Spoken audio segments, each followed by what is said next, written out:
কোনো ৰাজনৈতিক বিষয় বা ৰাজনৈতিক ৰেখৰূপ জড়িত থকা এটা বিষয় নহয়।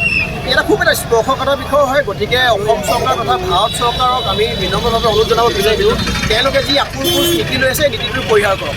কাৰণ আজি আমি ওলাই আহিছোঁ কেৱল 100জন ব্যক্তিৰ কাৰণে নহয়, কেৱল সেই 20 লাখ বা 22 লাখ ছাত্ৰ ছাত্ৰীৰ কাৰণে নহয়, আহি থকা যুৱ প্ৰজন্মৰ কাৰণে আমাৰ সন্মুখত যি আমাৰ প্ৰতিবাদ ৰোধ কৰিবলৈ অহা প্ৰত্যেকজন অসম পুলিচ প্ৰশাসনৰ বিষয়ববীয়া ল'ৰা ছোৱালীৰ কাৰণে।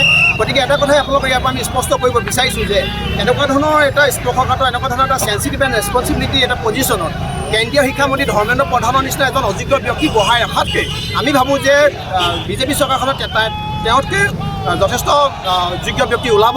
আৰু চৰকাৰে এই বিষয়টো কেন্দ্ৰতে হওক বা ৰাজ্যতে হওক, বিশেষকৈ শিক্ষা বিভাগৰ বিষয়টোত এজন যোগ্য ব্যক্তি এটা কাৰণে এপইণ্টমেণ্ট কৰিব লাগে যে যোৱা এই ঘটনাটো হৈ যোৱাৰ পাছত আমি 20জনকৈ ছাত্ৰ ছাত্ৰী আমি হেৰুৱাবলগীয়া হৈছে ভাৰতৰ বিভিন্ন প্ৰান্তত। যিসকল ছাত্ৰ ছাত্ৰীক হেৰুৱাইছে তেওঁলোকৰ বয়সৰ মেক্সিমাম বয়স বিল' 25 হয়। 25 বছৰ তলৰ ছাত্ৰ ছাত্ৰীসকল তেওঁলোক ইম'চনেলি ইমানখিনি ষ্ট্ৰং নহয় য'ত এনেকুৱা ধৰণৰ ডিচিশ্যন ল'ব পাৰে, সিদ্ধান্ত ল'ব পাৰে। গতিকে নিটৰ নিচিনা এক্সামেই হওক, JEE নিচিনা এক্সামেই হওক বা NTA কণ্ডাক্ট কৰা যিকোনো ধৰণৰ এনেকুৱা ধৰণৰ চেণ্ট্ৰেল এজেঞ্চিয়ে কণ্ডাক্ট কৰা পৰীক্ষাৰ ক্ষেত্ৰত ভাৰত চৰকাৰে বিশেষভাৱে ভূমিকা ল'ব লাগে, গুৰুত্ব আৰোপ কৰিব লাগে। আৰু আমি বিচাৰোঁ আহি থকা দিনত এনেকুৱা ধৰণৰ এটা উদাহৰণ ইয়াত ছেট হওক বা এক্সাম্পল ছেট হওক, যাতে কেতিয়াও কোনো কাৰণত অনাগত দিনে এনেকুৱা ধৰণৰ খেল ধেমালি এনেকুৱা ধৰণৰ লোকাভাৱত যাতে যুৱ প্ৰজন্মৰ লগত নহয়। বিলাসী তেনে অসমৰ বিভিন্ন প্ৰান্তৰ জিলাই এনেকুৱা কাৰ্যসূচী হৈছে। মই বিশেষকৈ তিনিচুকীয়া জিলা সমিতিক ধন্যবাদ জ্ঞাপন কৰিব বিচাৰিছোঁ কেন্দ্ৰীয় সমিতিৰ তৰফৰ পৰা যে তেওঁলোকে ইমান সুন্দৰকৈ এটা প্ৰতিবাদী কাৰ্যসূচী আয়োজন কৰিছে। আমি বিচাৰিম যে গণতন্ত্ৰৰ 4টা স্তম্ভক এই প্ৰকৃতিৰ মাজত ৰাইজৰ মাজত জীয়াই ৰাখোঁ।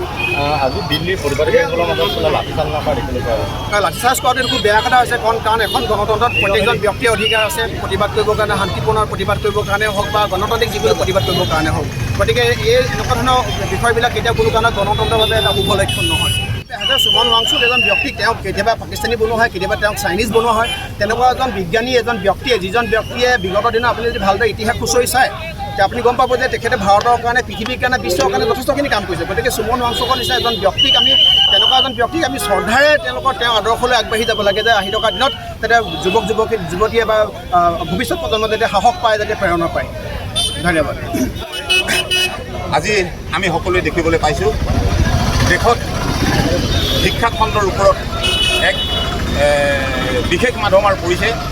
বিগত সময়ত 158টাকৈ পৰীক্ষাৰ প্ৰশ্ন কাকত ফাদিল হোৱাৰ পিছত দেশৰ যুৱ প্ৰজন্ম যিদৰে হতাশাত ভুগিছে, এই হতাশাৰ বিৰুদ্ধে আজি দিল্লীৰ যন্ত্ৰ মন্ত্ৰত যুৱ শক্তিয়ে এক বিশেষ সংগ্ৰামৰ ঘোষণা কৰিছে। আৰু সেই সংগ্ৰামৰ প্ৰতি সমৰ্থন জনাই আমি আজি বিলাসী সেনা অসমে গোটেই অসমতে বিভিন্ন জিলাই প্ৰতিবাদী কাৰ্যসূচী লৈছোঁ। আপোনালোকে দেখিবলৈ পাইছে যুৱ শক্তিৰ যি প্ৰতিবাদী কাৰ্যসূচী বা সাংবিধানিক যি অধিকাৰৰ সম্পৰ্কে তেওঁলোকে মাত মাতিছে, এইখিনি কৰিবলৈ যাওঁতে দেশৰ বিশিষ্ট মানুহসকলক, বিশেষকৈ সোণম ৱাংচুকৰ নিচিনা মেগাছেছ বঁটা বিজয়ী এজন বিজ্ঞানীক তেওঁলোকে যি ধৰণেৰে অপহৰণ কৰা দি গণতান্ত্ৰিক মঞ্চৰ পৰা তেওঁলোকে তুলি লৈ গৈছে, এই কথাৰ আমি তীব্ৰ বিৰোধিতা কৰিছোঁ।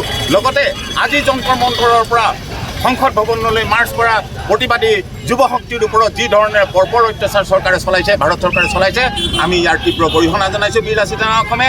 আৰু এই সংগ্ৰামখনত বিলাসী সেনা অসমে উত্তৰোত্তৰ ভূমিকা পালন কৰিব বুলি আমি কথা দিছোঁ। ধন্যবাদ। জয় আই অসম।